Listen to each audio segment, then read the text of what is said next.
প্রথম পর্যায়ে আমরা শিলিগুড়ি কোচবিহার এবং কোচবিহার শিলিগুড়ি এই রুটে দুটো এসি বাস পরিষেবা চালু করতে যাচ্ছি আগামীকাল বেলা 1টায় আমাদের উত্তরবঙ্গ রাষ্ট্রীয় পরিবহন নিগমের কোচবিহার সেন্ট্রাল বাস টার্মিনাস থেকে আনুষ্ঠানিক শুভ সূচনা হবে এই পরিষেবার।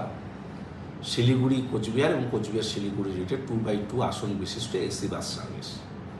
কোচবিহার থেকে এই বাস প্রতিদিন সকাল 7:40 ছাড়বে এবং বিকাল 2:40 ছাড়বে।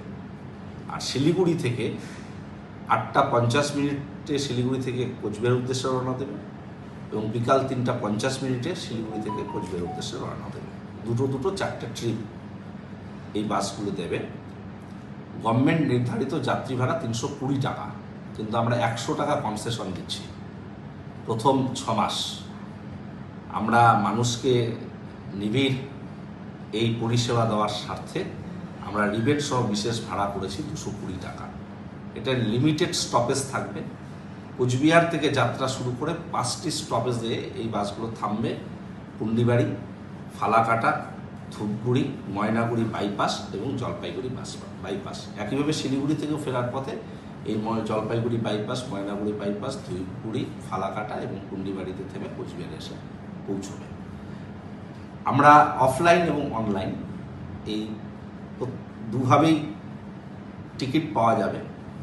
Falakata Siliguri NBSTC booking counter থেকে যেমন টিকিট পাওয়া যাবে, অনলাইনে www.redbus.in কেউ ক্লিক করে সেটা পাবে। আমরা আগামীকাল আনুষ্ঠানিকভাবে শুরু করছি। কালকে সমস্ত প্যাসেঞ্জার অফলাইনেই তারা টিকিট কেটে যাওয়ার সুযোগ পাবে। আগামী পরের দিন থেকে অনলাইনেও টিকিট অ্যাভেলেবেল থাকবে।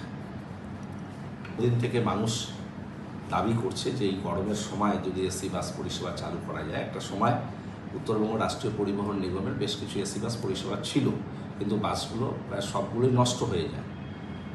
পরবর্তীতে আমরা কিছু 4টে আমরা এসি বাস কিনি এবং সেগুলো কলকাতা রুটে, শিলিগুড়ি কলকাতা রুটে চলছিল এবং আমাদের ভলভো সার্ভিস হয় সেগুলো এসি বাস, কিন্তু লোকাল রুটে এই বাস পরিষেবা ছিল না।